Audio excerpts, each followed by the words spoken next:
Good morning, at least it's morning here. Good afternoon, and good evening, and good middle of the night, if that happens to be the case.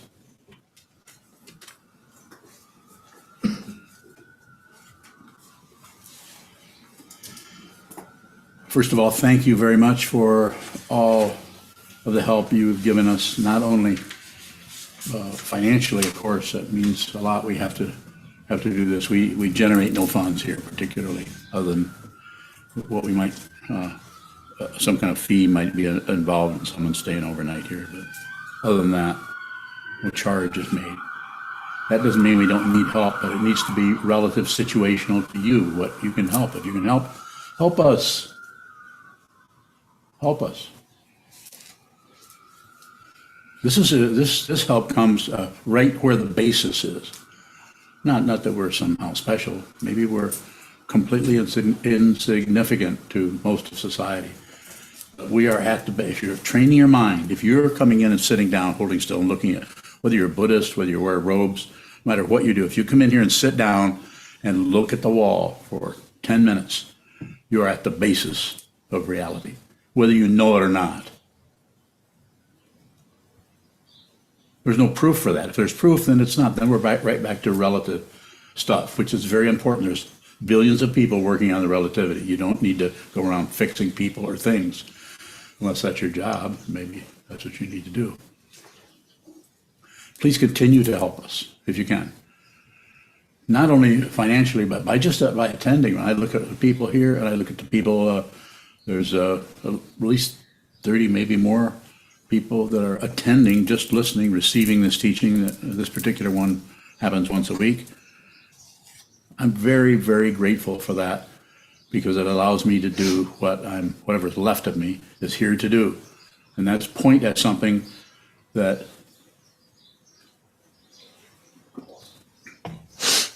you are, excuse me, unlikely to see unless somebody points at it. And that's all it is. It's just a pointing. And it may be through any of the sense fields, including the mind. You may receive pointing from this teacher in terms of concepts, ideas. It could be, it would show up in so many different ways. So gratitude here for that. And it's, I don't know how else to express it other than that. So thank you.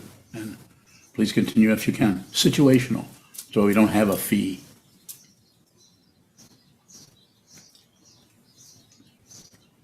So the title of the talk, and please ask me questions about this, but the title of the talk is more about gratitude. I know I've talked about gratitude before, so I thought that would help move it away, so if you went in, but you won't, but it doesn't matter. So don't do what you just thought I said. You might want to do what I actually said. There's a big difference there.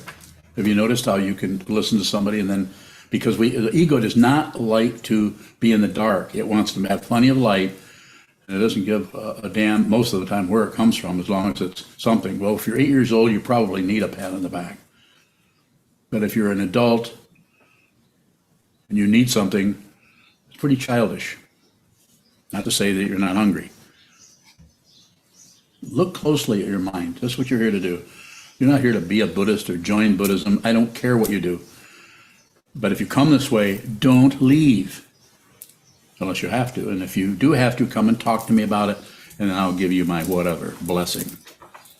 I'll say, go do that. I just have a student right now that has been a student for quite a while and is wanting to leave. Not a good idea to do that by email. Not a good idea to do it at all. But if you need to, I'm not going to stop you or talk you out of it. Go back and join Silva Mind Control or S Training or some other teacher. Go ahead. That's what you need to do. But if you ask me, I would say don't do anything. If you're here, continue to practice until this falls over or the whole building falls over. It does not matter what happens. What matters is your intention. It's so powerful. Your intention is, it doesn't, it just, the intention is, it goes wherever situationally, using dependent origination, it is fundamentally needed if it's not propelled by the grasping, rejecting, and shutting down of ego. If it's just happening out of consciousness. That's what you're training yourself to do here.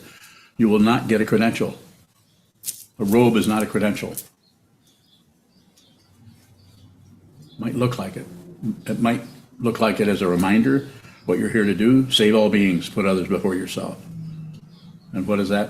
It's a big challenge because you get no feedback that that's what you're doing.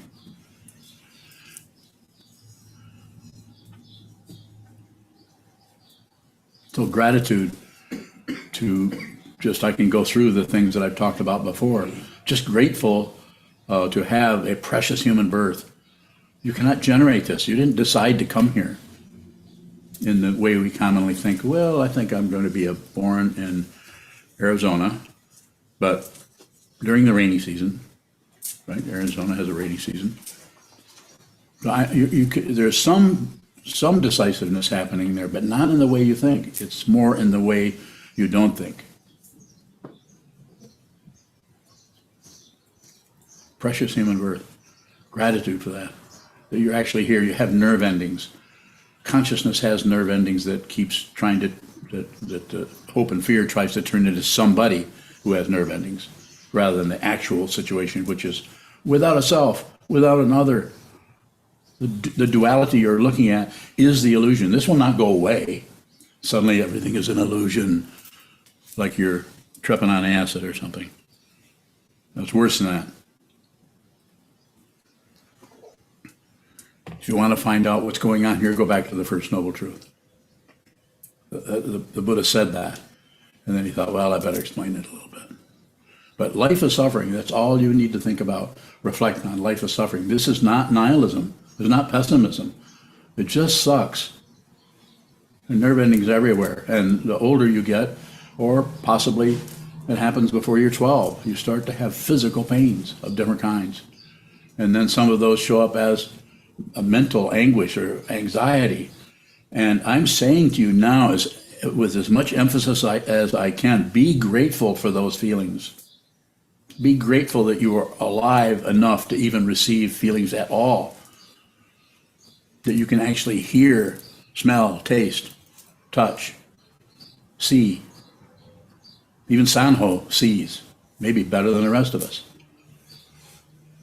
So nerve endings are not limited to just their particular function. Hearing just hears. No, hearing sees, smells, tastes, touch, thinks. Hearing doesn't literally think in the way the thought process does, but there's a lot going on there that is aligned with that which is producing thoughts or receiving thoughts, might be a better way of saying it. This is so complicated from the point of view of dependent origination, you can't really explain it.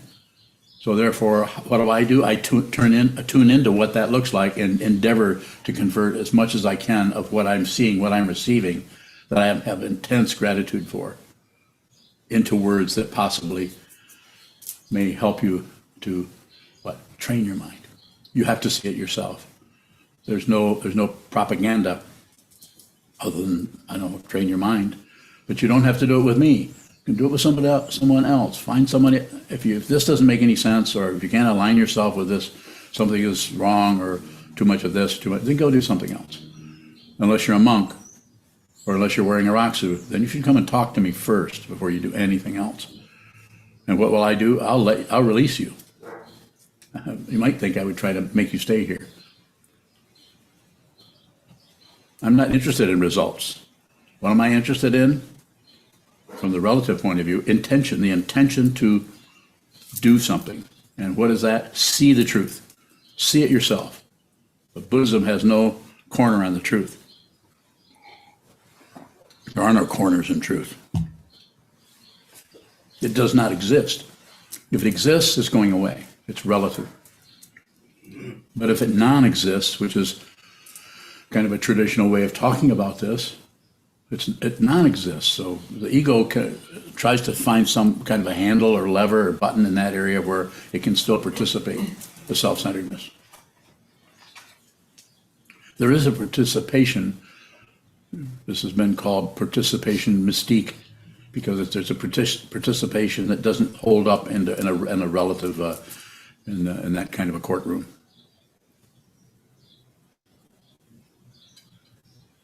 So how could I even see that? How could you see it? What am I telling you that I can't promise you about?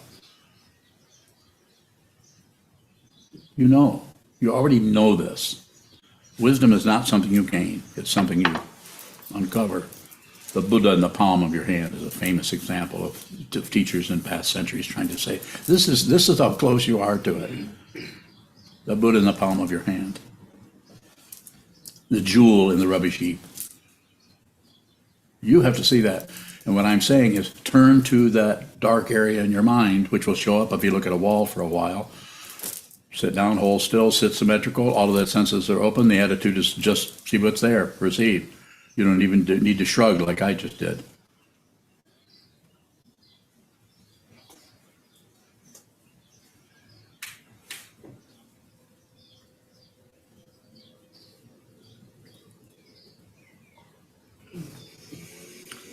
You may need to do this for a long time. You may need to find a wall, which is easy to find here. Find a space where nothing is happening. Excuse yourself from your relationship dynamic, whether it may be a child. They'll understand perhaps better than you might think. I need to go and meditate. Need to go and train my mind. Would be a good train my mind to see what is true. And how do you do that? You train your mind to. It's like an explorer. You're looking at a woods, at tree bark, and at branches and limbs, and dark areas and lighter areas, patches of sunlight coming through the trees. You're seeing that, and that you can be fooled by those patches, and then we think, well, that must be it because that's so bright and that's so green and that's so. Don't be fooled. Don't be seduced by the glow of the appearance of harmony, the appearance of balance, the appearance. This is all relative statements about something that you have to actually see it. And it's not a seeing with the eyes or with the nose, tongue.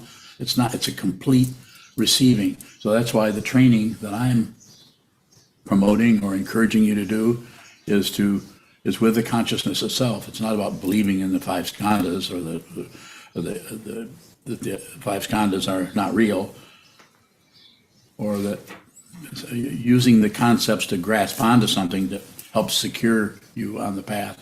No, I'm saying go into that yourself. Do it a lot. Do it at home. Do it at the monastery. Do it on Zoom with other people who are sitting in what we referred to as real time. Sit down, you look, and there's another person that is in the same time that you're in, even if you're living across the ocean somewhere, as several people are. There's not much that is at the basis. But when you sit down and look at the wall, that's the basis. And then you or me or any of us might continue to cover up with thoughts, what's commonly called discursive thought, just this and that, or subconscious gossip was the word that Trungpa Rinpoche would use. It's just jabberwocky going on some level about this, and if you watch it or listen to it, it makes a little bit of relative sense and a little bit of nonsense and a little bit of wasting your time, or what am I thinking about that for? As soon as you say, why am I thinking that, you've just covered up the very thing that you're trying to understand. Don't ask questions, but be transcendentally nosy about everything. So that if you ask questions, you get a response. You buy, just like if I say, please ask me questions, you're not really buying into the relativity because I'm not functioning out of that, nor am I ignoring it. Therefore, when you ask me a question, I don't think things up. I don't even think about the response. It just starts to come out. Not because I'm so special, maybe the other way around, because I'm nobody. And so are you. You just don't know it yet. Especially if you're having any kind of grasping, any kind of opinion, any kind of pushing, pulling, shoving, whether it's happening with mental processes, backed up by thought processes, by analysis, by logic. And anything like that is like a reinforcement to that part of the consciousness that shows up as a self, as somebody who's succeeding, somebody who's failing, somebody who doesn't have a clue. All of those, support a self that needs to be fixed or addressed or made better or covered up or on and on. Pardon me. Gratitude, grateful. One of the when people have a lot of difficulty with something that's just extremely painful or bothersome, or what, sometimes I might recommend a teaching I heard from somewhere.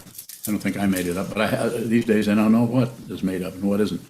But thank you very much. I have no complaints whatsoever. And right in the midst of, you do have complaints, but you just can't find anybody that's going to listen to them. You're tired of your own complaining mind. So thank you very much. You're just turning it around.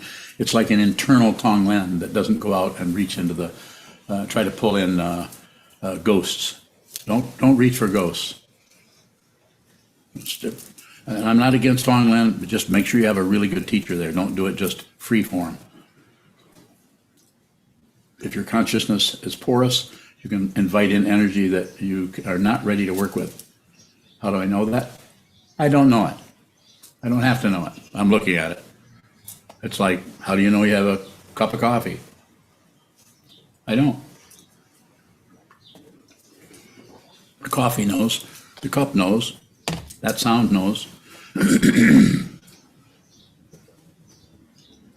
Ultimate nature has no reference point. There's not even a reference. There's a situational reference to the body. I drank some coffee. But you have no location anymore. There's no location of here, not that my body and yours too isn't in pain sometimes, and then you're drawn back. You need to pay attention to this. First noble truth is right here, how you feel. So receive that. Be grateful for that you can even feel anything. Be grateful for it. Thank you very much. Thank you very much. Thank you for the teacher. Thank you for the teaching. Thank you for a community that is not focused on it's not a cult, not trying to get your money, not trying to get control of you.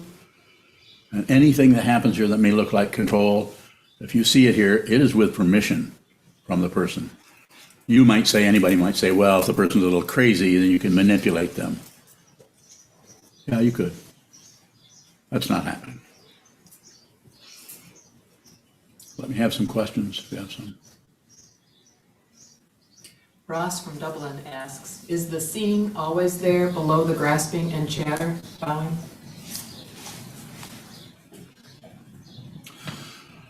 So as I understand your question, I am going to respond this way. It is the grasping and the chatter. It's not below it. It's not, you don't get that. You don't get that kind of help from ultimate truth. Ultimate truth is the shithole in the ground. Ultimate truth is the suffering. You have to see it. You have to see it. Just don't go to war with yourself or with anyone. Anybody you see that's causing you grief or whatever they're doing, this is a hell of a misunderstanding. That is the Buddha screaming at you, probably, because that's the only thing that can wake you up. Anything that occurs, if you're a student, anything that occurs is a teaching. If you're completely a student, anything that the teacher says is a teaching. Anything the teacher does is a teaching. It's not that the teacher, because of his or her or their what they're dealing with their even being a teacher or even being awake, maybe completely awake, maybe not completely awake, maybe partially awake, not that they think they can teach. Not a good idea. If you think you can teach, don't do it. Don't teach unless you absolutely have to, unless you're forced into it. What do I mean by that? I'm saying causes and conditions will come and put you in that situation. And then you'll see, like, people will ask you to teach, but that's not always validation. That might be so that you can see that you're not really ready to teach yet. Because you get up there and, uh-oh. Probably wouldn't say uh-oh. Hey, in the valley. One more. I have another one over here. Is that from Dublin? Who is it? You? Go ahead. Bowing, can you go to gratitude too quickly? Bowing. You could, if you're trying to live up to being a grateful person. Is that what you're asking about? Yeah, you can. Yeah, you do that all the time. Don't you? Do you? You're asking about it. Do you go to gratitude too quickly? Divine, that's why I'm asking the question. I feel like I stay with whatever shows up, but then I do go to gratitude. Okay, just look at it. That would be easier. When I say easier, would be better. Knowing you pretty well, I would say consider that, but don't use the conclusion of going to gratitude too quickly, because that's also a cover up. This crap is always backing right into ego's territory, and ego loves to have that. Or Ayun. Kayan bowing. My question was similar in wondering how we work with gratitude without abandoning the suffering for a God realm. Bowing. It's very difficult to see, but it's no praise, no blame. No one thing needs praise or even gets praise, and no one thing gets the blame. So use those concepts to help you, give you a little bit of a substrate underneath what it is you're trying to work with there. If you can rephrase that question or paraphrase it in some way, I probably can take it in another direction that isn't just no praise, no blame. There's another area that's swirling around there. Help me find it. Ask me. How can I be grateful without trying to make a story out of gratitude? Bowing. So it looks like there's too much energy or not enough energy in the intention and too much in that searching to see if you're being grateful or not. There's ego's trying to make sure that I am grateful. I am really being more grateful. I'm surrendering myself to the guru or whatever word, teacher, teaching. So it seems to be the difficult area to look into is the intention, because it's like a black hole. It's just like darkness. Like I can't see. Why would I stay here? I'm getting no reference points at all. So, and that is a good question. Don't maintain that. Return to it. Return to the wall. Return to the awareness. And then part of the situation is to watch your attention fade. Not watch your attention hang on and be really, really aware. So you're really aware of everything. It's to watch the failure of it. This is a personal way of tuning into the First Noble Truth. Life is suffering. It's really hard. It's hard for you, hard for me. The whole world is just tearing itself apart in different ways, and it's doing it in slow motion. It's like watching an avalanche. So it may feel good to the ego to get in there and donate yourself to the avalanche. I will help stop the avalanche. Don't be heroic. If you want to be heroic, then receive whatever rises. Use these teachings to intend to see what this is, see the truth yourself. If you see what it is, you don't have any doubt, because it is that incredible, and it is that forceful, and it is that invisible, and it has no mark, and it has no identity, because it's ultimate. It's ultimate. Even that term ultimate still has a kind of grasping quality. Well, what is ultimate? Well, like I was saying to the question from the gentleman in Dublin, what was his name? Ross. Responded that what you're looking for is right in the darkness. Because if you take a couple of concepts and think about this for a moment, reflect on it. Non-dual, if there's not two things anywhere, then everything would have to be the Buddha. Everything would have to be the truth, awakening. And not all humans, not all bits of consciousness that is showing up as a human manifestation are going to see this. And I'm not condemning anybody to anything, but probably going down. When I say going down, I'm not, the Christian word for that is you're going to hell. But it's not that bad over here. It's just you disappear. You go to sleep forever. Is there a forever? Do you go to sleep? I don't know. I'm just putting that out there for y'all. Yes. Geez, I have a question about using slogans. For instance, Life is suffering. When you say that, it helps me look at it. I've heard some of your students kind of regurgitate it to almost pacify somebody's negativity. What is suffering itself? When you say life is suffering, what is the suffering, and is that something that we can see about? and it's personalized. I highly recommend that you don't regurgitate anything. You don't. I mean, if it just comes out of you, then that might be a little bit different than having an intention to try to help someone by quoting anyone, by using some kind of a slogan to cover it up. It might be better to, if you want to help someone, you see that that slogan might apply to them, but they need to see it, and not necessarily as you reminding them of it or hiding out from your own suffering by using that slogan.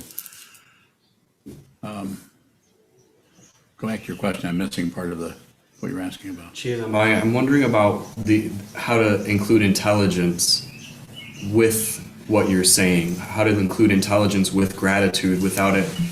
Well, I'm just grateful that I feel like shit. What's the intelligence that we can include as we Don't practice? say that.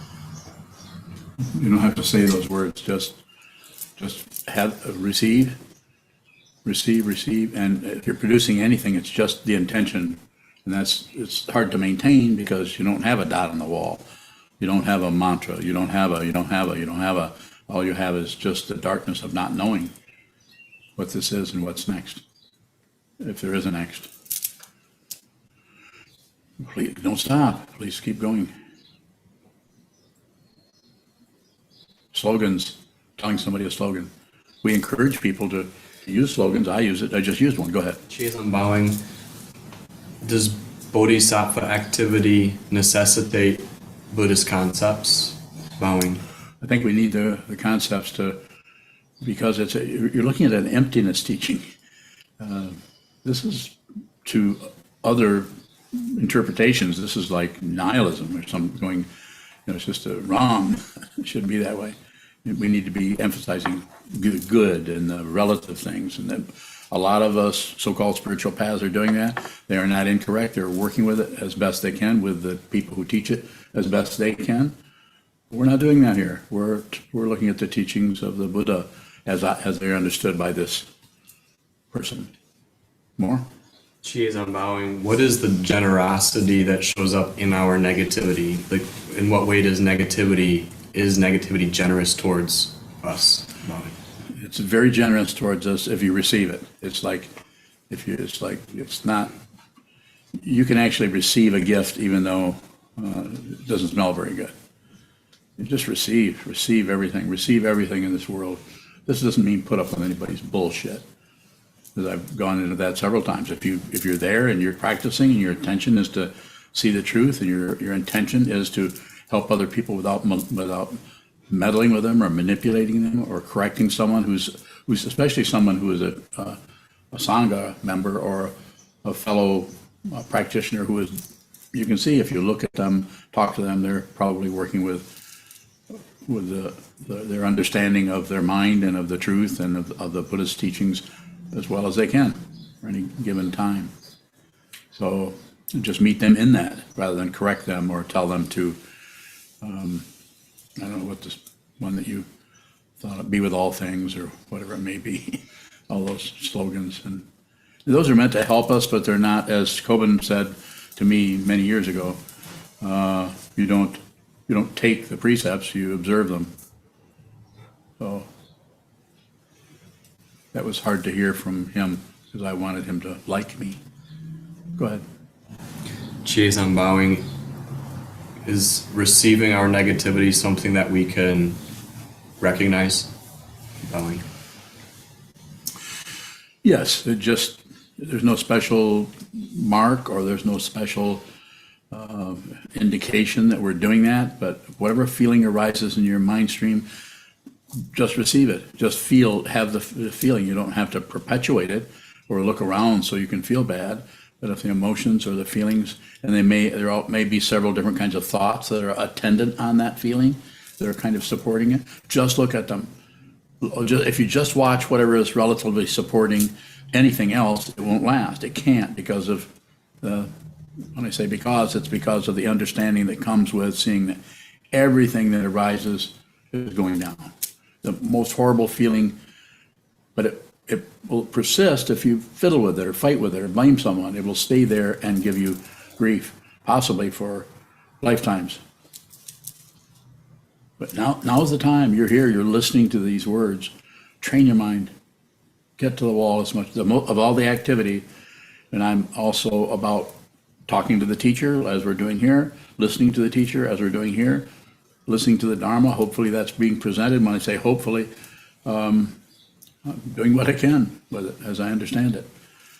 And also Sangha. Look at all the community we have here of 60, 70 people, maybe something, 60. But it's not a lot, but everyone's here. We're looking at this together, and you're being encouraged to not do what I say, or I'm not here to order you around. I'm not going to function like some kind of a mob boss. But I'm just recommending that you train your mind, see what this is yourself, so you can see it. And it can take the rest of your life to do that, and it most likely will. Dr. Hirsch. Mark Bowing, you might have just answered this question from Sokuzan, but is there some sort of lesson I'm supposed to learn from being resentful of somebody? Bowing. As a if it would depend on where how you're working with your mind. There are different ways of responding to that, and the way just knowing you a little bit, maybe knowing you quite a lot. I would say don't do anything with it. Just be aware of the resentment and notice the tone of the resentment. See if you can get the shape or the texture of the resentment, how that feels. In other words, there's a willingness to feel worse because your curiosity about what that is, is so strong that you're willing to actually feel worse in order to understand more deeply what that is. This is a technical word for that in the teachings is prajna. The wisdom that begins to see through the polarity of me, what I'm resentment about and who I'm resentful of, the otherness of it. And how the way you do that is to go into the difficulty, not to cover it up or to explain it or to lecture yourself about it. So, Sorry. it's all right. Mark Bowing, I'm trying not to try to make it go away, but today's my anniversary, and I caught sight of Happy anniversary. I caught sight of somebody, and I just felt it rise up in me. And Yeah. Thank you. So You thank you, and be grateful. Coming back to the gratitude, have gratitude that the raw form of the negativity can come right in with the story. It might be following right behind how you were treated or what somebody did to you. That's okay. That can come in too. But first, feel the raw energy, the scrapiness of it in your mind stream. It hurts. It is the first noble truth, as close as you're going to get to it until you finally are not separate from the first noble truth. And that's when there's no more personhood. You're gone. You've vanished. But yet you've gone nowhere. The reason I use the word vanished is because you see that you're no longer real. Who you are is unreal. It has no substance. It has no substantiality as a living being who needs protecting, or who needs to be believed, or who needs to be a teacher, or who needs to be a student. Needs. No demands. They're gone. No demander. But over here, from this point of view, this person lives out of a vow, and that vow is something that was given to me a long time ago, several times. I'm kind of a hard case, so I think Mark wrote a book about that, didn't you? The hard case. Darn. Thank you. One of those. Down. You don't. Yeah. I'll give you a plug every chance I get, Mark. Mark writes Okay. detective stories, and I think he's written about 15 of them right now. No, only 6. 4 and one in the oven. One in the oven. Okay, good. The second one's called Hard Case. Well, the second one's the hard case. Okay, I knew one of them was was that I was copying somebody somewhere. Thank you, man. Thank you. Yes, sir. Yes, sir. Paushan bowing, can we go to gratitude purely without it becoming a manipulation of what we're receiving? Bowing. I think that's what the you're wearing a rock suit, so I assume you do some prostrating to the three jewels. So that's a way of it's just a form that you do it. You do it over and over and over until the prostrator person, that person disappears. What is being prostrated to disappears, and there's just this. There's just this. You could call that generosity. There is just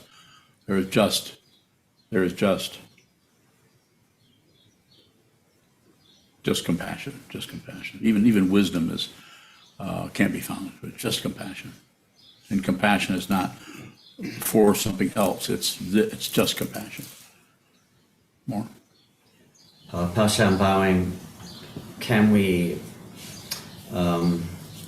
intentionally train the ego or to go to that without trying to twist what we're receiving? Just watch the twisting.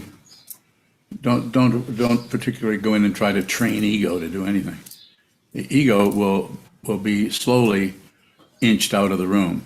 You could say it that way. On the other hand, that's how it feels to do it. You feel less and less egotistical to go along until you realize the ego is unreal. So then ego comes rushing back in with its message of, and then you can listen to it. Appreciate your craziness. You don't have to believe anything. Don't believe anything. Don't disbelieve anything. Don't ignore anything. It's not an accomplishment. If it is, then we're back to believing something. More?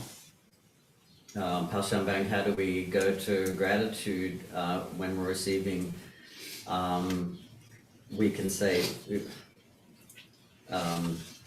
without it being an accomplishment. So, Well, it won't be, because you will not get any feedback for your gratitude. It'll be no "you're welcome." If there is, suspicious. That's why if you offer something to a teacher, it's unlikely the teacher will say thank you. They may, depends on who you are. If you really need a thanks, they're probably going to say thanks. But if you don't, you just give it. It's like giving it. This comes back to that same image of the you going into the darkness. You're giving something, and it's going away. So rather than somebody coming back, oh, thank you so much. There's no person there anymore. So you may not see a response. So it won't confirm you. It won't confirm what you're doing. It feels like might need to have a different teacher because this teacher isn't nice enough or it doesn't really understand me very well. Doesn't pay enough attention to me. Is that you? No. Okay, good. Paushan bowing, how do we go to gratitude and not give ourselves that pat on the back? Just look at the need for a pat on the back. Don't get rid of anything. Just notice that you want a little bit of that attention. And if you'll notice, your teacher does give you quite a few, so that means you're kind of not really gone very far in the path. Thank you. You're welcome. The rest of you that don't get any gratitude from me at all are pretty accomplished. It's an interesting area, though, where you can actually look at when you do something for someone, if there's kind of this feeling, well, aren't you going to say thanks? Or it's a very interesting area, not that you have to function in a particular way. It's always, as I said, hundreds of times, thousands of times, it is about the awareness of this, not about what it is. It's just the awareness of it. Because eventually, if you keep going, you're going to transcend all forms. You're going to transcend every form, the human form, the thought form. Transcend, which means go beyond. But not exactly go beyond. That's a relative word that talks about it. What it actually is, you're not separate from anything. You begin to see it. You see it. And that receiving happens for a while until you are what you've been looking at. And then it all comes back to, as it says in the 10 ox herding pictures, the old monk comes back into the marketplace and has a lot of candy for children. I think that's what happens, isn't it? Is that actual candy? You've read about that, haven't you?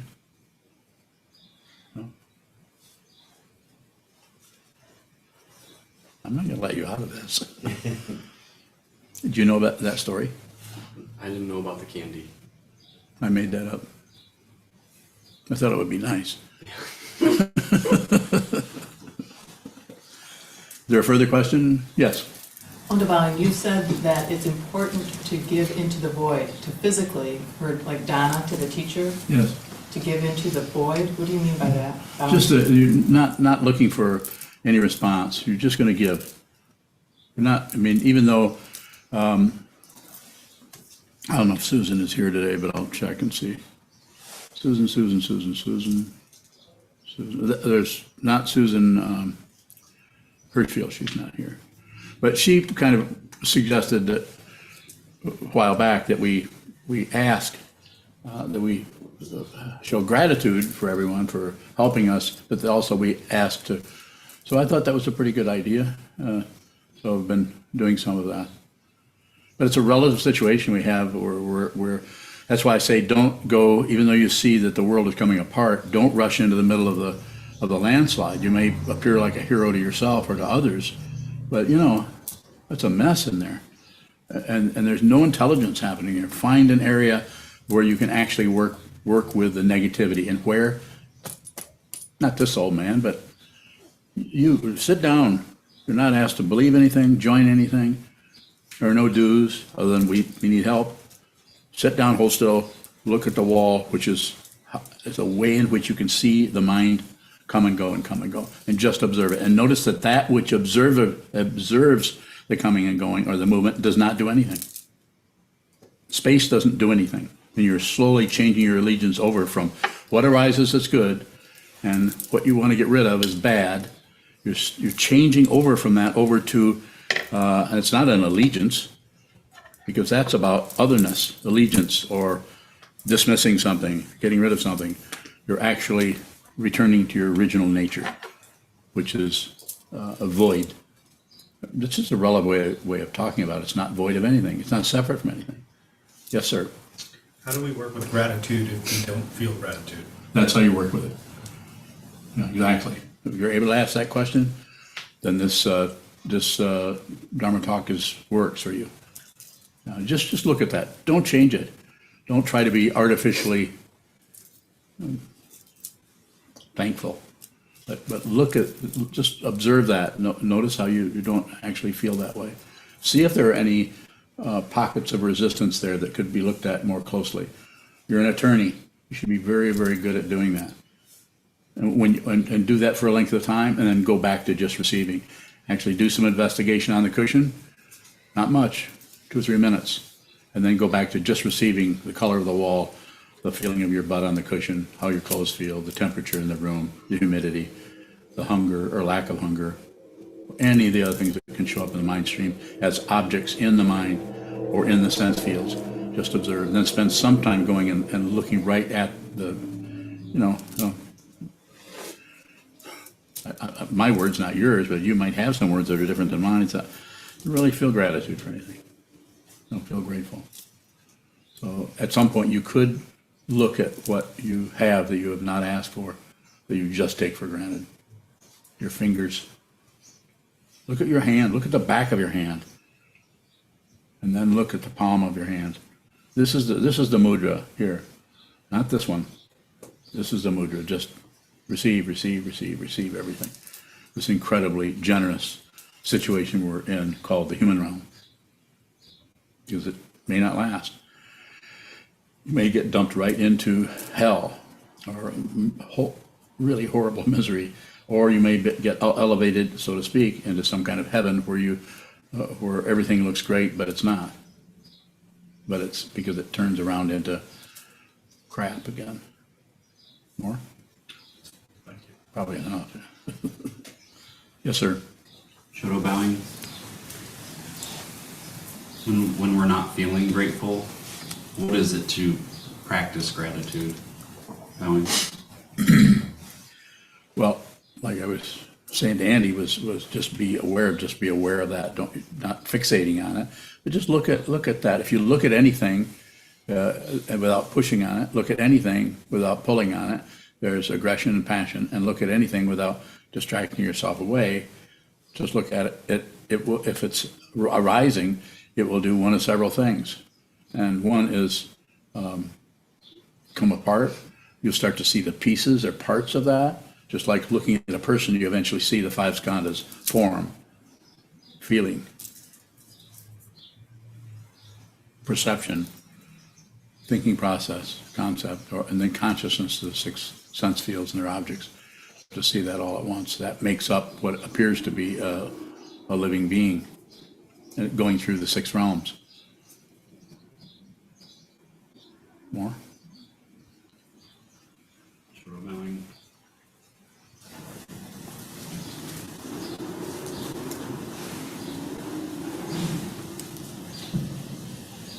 Is there an intention with gratitude, knowing? Yes, the intention is to be grateful. Everything is happening here. We have not asked for any of it. We did not ask for this skin color or this sexual orientation. We didn't ask that we know of, but here we are, and we're doing our best to understand what this is. If you're in this room, if you're on these screens, then have some curiosity. Your mind, you're well favored in the sense that you're not full of ideas and opinions and beliefs that you were even raised with. You can look back to what you were told when you were 10 years old, and you look back and see that it was just fear-based ideas, beliefs, and opinions. This is a path that is open. I mean, some people practicing Buddhism try to tighten it up into a bunch of rules, or Vinaya or Vinaya. We're not doing that. Were you the person asking me the question? What was it? Sure, Melanie. I was asking if there was an intention with gratitude. Yes. See the truth.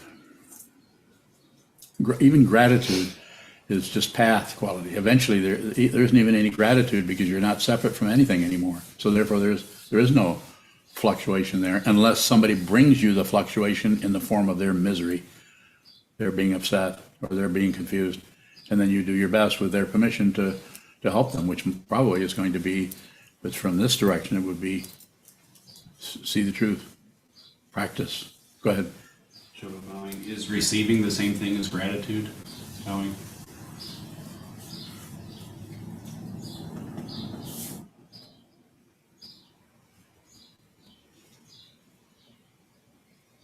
Yes. There's some differences in there, but it would depend on, I could say generally, yes, just receive, give your attention. That's your part of the, whatever they call those things. What do they call those things?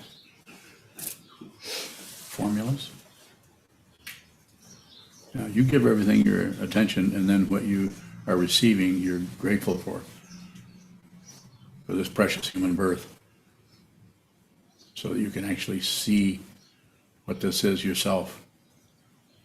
Unless fear comes along or hope comes along and magnetizes you, like just watch television. They're always magnetizing you into doing something so they can get your money or get control of you or something. Mm-hmm. When we're giving to the teacher, are we expressing gratitude by? And paying the bills.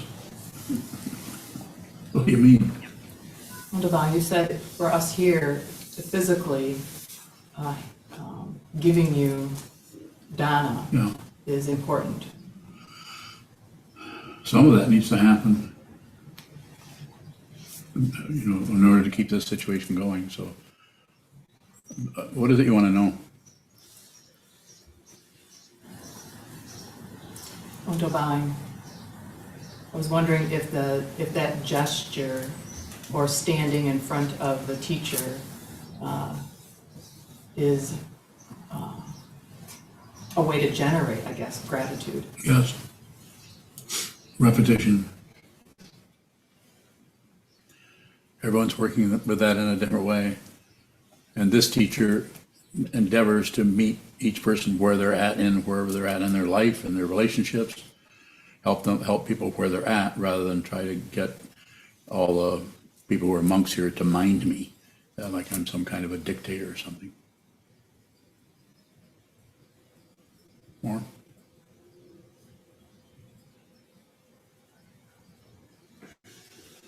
Sir? Shadow bowing, in that idea of generating something, what is it to generate something as a student if everything's dependently arisen?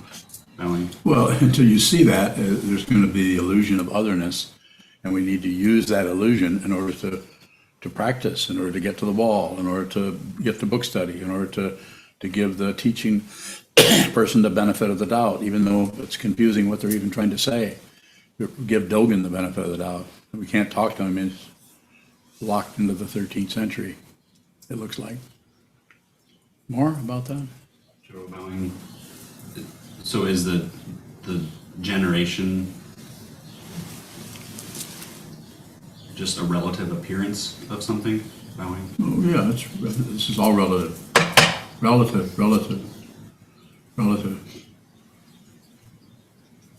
Hakaran, you have a question? Akron bowing. I have two questions. Does gratitude create karma? Everything creates karma as a action, means action. So anything that is that shows up as some kind of an item or some kind of phenomena is going to affect everything around it. So yes, including your self-centeredness, your narcissism that may be hiding out, where you're just, and you have a higher understanding called your Buddha nature that is telling you you need to be grateful, but your ego mind is saying, I don't feel grateful at all. So it's kind of kind of an existential disagreement going on there. And of course, this is the reason for receiving precepts, for receiving vows, for observing vows, vowing to be with all things. This is a pain in the butt to ego. Who wants to do that? Unless it can idealize it and generate an ego that is being with all things. Well, I just try to be with all things. Well, I know you're really upset with me, but I spent all last night doing Tonglen for you. It's that kind of crap. You're going to tell somebody that you're generating Maitri Bhavana just for you. I just did that for you because I'm just so lacking in self-centeredness, whereas you are just full of yourself. You march around like a peacock. I see how the way you act. Sound familiar to anybody? How do I know about that? How do I know about that? I've done it.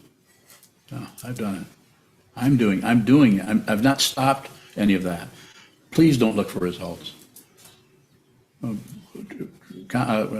My response to that is it's a waste of time. It's not that the results won't show up in some way, but they take you in more circles called samsara. Transcend this world. Transcend it. If anything happens, that's not transcendence. It is not an experience. It is not. It's worse than that. It's complete obliteration of the otherness, of the selfness, in terms of it being real. It is not obliteration of it in terms of it not being there anymore. It's just that it's an illusion. It's like you realize you're in a hell of a stage play and you're not in charge. There isn't anyone in charge. Yes, sir. Shadow bowing. With your slogan, thank you very much, I have no complaints whatsoever. Yes. What makes that so painful when we don't actually feel that way when we say it? Have you said that very much? How much have you said it? I don't know. 100 times? Maybe. 200? No. You didn't say it enough. You're using the intellect and the concepts and the idea in that statement to go in there and go the opposite direction that the self-centeredness wants. So you could say your higher insight or your Buddha nature, because you're a monk. So you would not, ego has a part in this. Ego wants to be a monk, but then ego doesn't, suddenly starts to realize what that means. It means it has less and less say-so about everything. So Tarpa, keep going, keep going. Keep doing it. Just continue. Hakran, go ahead. Hakaran bowing. My second question is about taking no position, and how does that have a functionality with gratitude? Yes, but you might notice how you can't help but take positions. It needs to start off that way. The positions or opinions or ideas that you already have that are locked in might take a few years of looking at those. Looking at some people, maybe all people on some level and with a different description, carry some kind of immediacy that is always there, that is me. And so anytime you talk or say anything or do anything, the ego is right there, including himself, herself in that situation. And that has to be what? Observed. And the temptation there is to try to stop the ego, to stop feeling self-centered. So it's a kind of an existential trap there. And how do you work with that? Sit a lot. I can't emphasize this enough. Sit a lot. People here sometimes go into Mozuku just came out of a 10-day solitary retreat, and she's planning her next one. Are you? Didn't want to leave that one. Some people get into retreat and can't wait to get out. That would be more my story. And that would be, Sanho, that's your story? Oh, that would absolutely be my story. Even relatively? I don't like myself. No, that sounds terrible. Okay, well, we're going to help you with that. You are now living in a monastery, and we're going to put you through the grinder. Well, not really. You do enough of that yourself. We're not going to do that. But you're in a good spot. So glad to help you. Sanho just moved from, where were you at? Oklahoma. And now he's in, where are we at?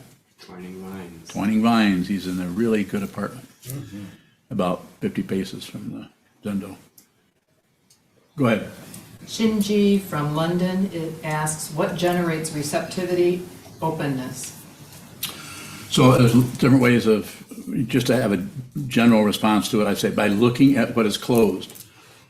So looking at the closed rather than try to generate openness. There's some practices that do that too. Thank you very much. I have no complaints whatsoever.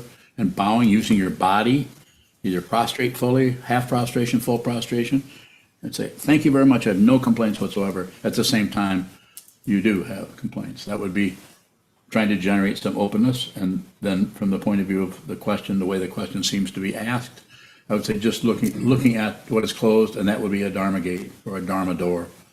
More? Where are they at? London? London, London, Ontario? UK. UK? Yeah, I'm okay. You okay? Okay. I could take another question. Go ahead. Oh, that's right, Sano. Did you just I like point the at eyebrow. me? All right, George W. Go for it. Sanho bowing. And I wonder, okay. For Yes. those of us who our brains are full of complaints, Yes. is there a teaching about gratitude and being full of complaints? Sanho bowing. So I feel that it's a little bit different for everyone, but the way you're asking the question, I would just say, stop trying to get rid of the negativity and the complaints and look at the complaints and have gratitude that you can even see them. You're no longer shoving them under the carpet where you don't even know you have a complaint, but it's manifesting when you're in a relationship with somebody else is not being very considerate of them or being a little bit sarcastic with them. That's the way that stuff sneaks out onto other. It isn't like we are directly blaming someone, but when we talk to somebody, if we're covering up the difficulty with whatever concepts or conclusions, then it sneaks out and it gets in our finger pointing. So the way to work with that in your situation, we can talk further about this in private, but is just receive the negativity, and at the same time, you can even say something like, thank you very much. I have no complaints whatsoever. At the same time, right in the background, you hear the rumbling of that other part of the consciousness. So we're actually working with what could be called kind of a schizophrenic part of the brain. But if you're aware that negativity or that polarity is happening, not exactly schizophrenic. It's awareness about the duality that is showing up in a way that is controversial and is painful, and it looks like it needs to be solved. But the awareness teaching, and the teaching of Shikantaza, and the teaching the way I present these teachings, is just to be aware of it, because it cannot last. If you fight with it, it will get a credit. It will get a credential for your pushing. It must be something, so it gets to push back. But if you just watch the circularity, just watch the merry-go-round, and just observe that feeling in your gut, in your heart, in your mind, that spinning. I know you know what I'm talking about. Just look at it. Just receive it. Just feel it. Feel it all the way to your feet. So, yes, receive, receive, receive. Produce as little as possible, but if the production comes out of some kind of irritation or anger or negative thoughts, just watch them. They're like birds flying out of a barn. Don't do anything with them. You just hear them flip, flip, flop, flop, flop, flop. Hear the wings beat, and it doesn't last if you just receive it. I'm using auditory because I think that might be your favorite work, since you have now developed sonar. I know that. Is that true? Yes. Good. He shook his head yes. Further question? Sano? Not right now. Okay. Thank you. Thank you. Okay, we should close, I guess, since we're down to the edge of the railing.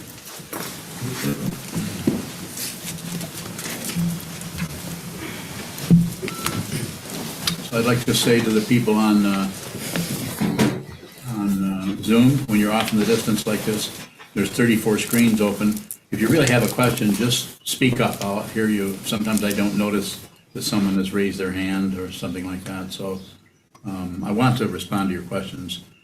So, but I have a large crowd of people in here that all have these very demanding looks on their face. Thank you. May awareness penetrate into all places, so that we and every sentient being together can realize the Buddha's way. Jiho san shi shifu shi son bu sa moko sa moko ja oro min. The 10 directions, the 3 times, all Buddhas, all venerable ones, Bodhisattvas, Mahasattvas, the great Prajna Paramita.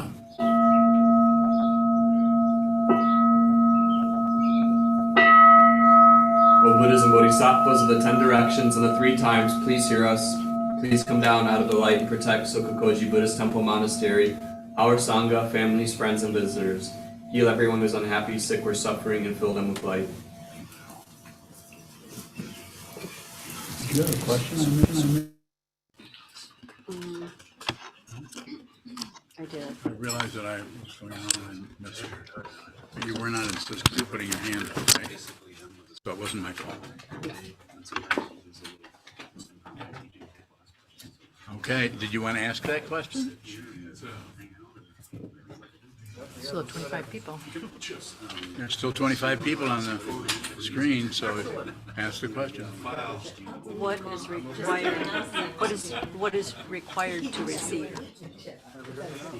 What is required to receive is practice on your most intense Dharma gate, which with you would be jealousy. And say, practice receiving that. Let everything else do it. What's at the basis of receiving? Awareness. So you're aware of the emotion arising, but you don't attach a personhood to it. You don't say, I feel this way. Or you don't say, it's because of that I feel this way. You just feel that you feel the crap arising in consciousness with all of its points and its scrubbiness and its stinkiness. I'm using other sense fields because that's how it'll show up. You just receive that. Be as generous as you can to whatever rises in your mind. Give it your attention without comment. without any modification of it. If you modify it the slightest bit, ego grabs right onto that, person that grabs right onto it, and perpetuates the self-centeredness, the ego, and it continues to spin and come back. It'll go away for a while, and then it comes right back. But to deal with it fundamentally, you have to not separate yourself from how you feel. It's something that is practically impossible to do, but it's something that is already the case if you're going to awareness. The awareness is already, there's nothing to solve. You already are that.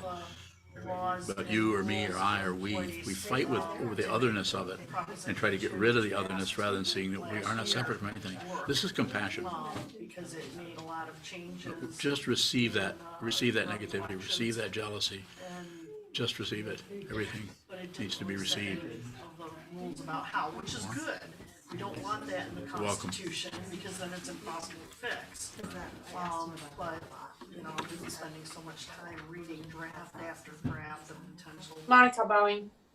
Go ahead. You went to law school and you didn't even know. Is that non-separateness that you mentioned also an identity?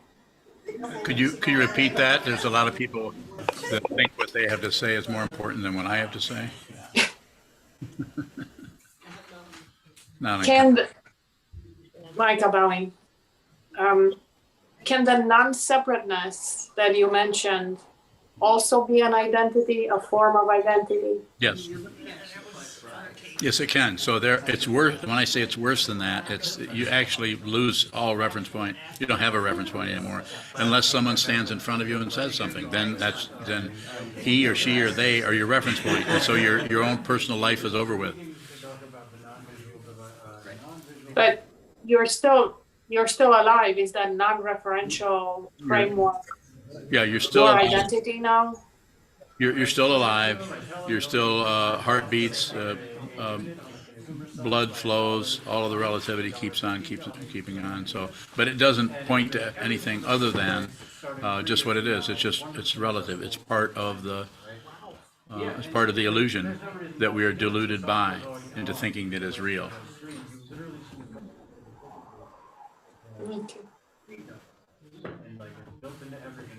Jishin Bowing. Right, Did you say to Monica that we have to lose all of the reference points to be able to receive? No, all you have to do is see them. So you have to receive them without objecting to them, receive them without agreeing with them, receive them without turning away or blocking them. Simply put, it's much more difficult to do than the simple way that I put it. You don't have to get rid of anything. Just see that they are reference points. And for one person, say for Naveed or for Gyokido or Brian, would have their whole dynamic would be, would be different than each other. A different kind of story about the whole thing. So see the reference point, not get rid of them, and they'll take their time. The reference point for one person might last for quite a while. They might continue to be even plagued by it, by some kind of a dharma gate that just is difficult for them. Whereas someone else, certain things might back away right away. Like one of the things that tends to as a reference point, tends to happen for people if they meditate a lot and awareness practice, and that would be the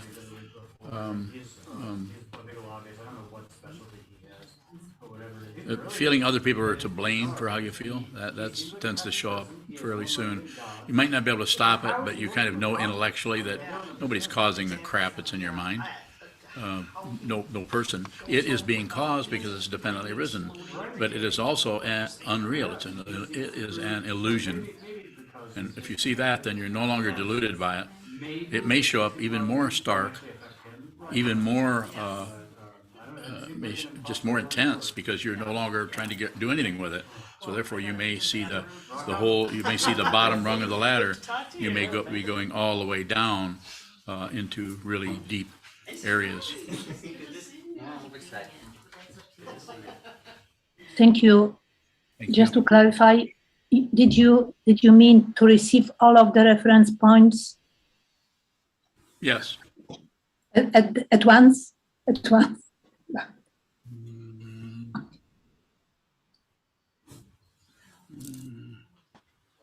Oh, there's a hook on the end. I can't do it.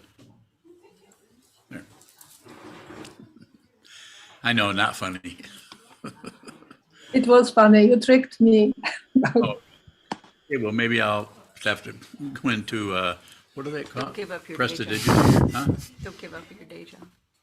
That's what that means? Don't give up your day job? I have a day job. Okay, well, I'm very happy to see all of you, and so thank you so much. For my gratitude is that you're showing up, listening to this teacher and this teaching. So thank you so much. Please continue to come and join us, and I hope you have a pleasant rest of your Sunday. Adios, amigos, amigas.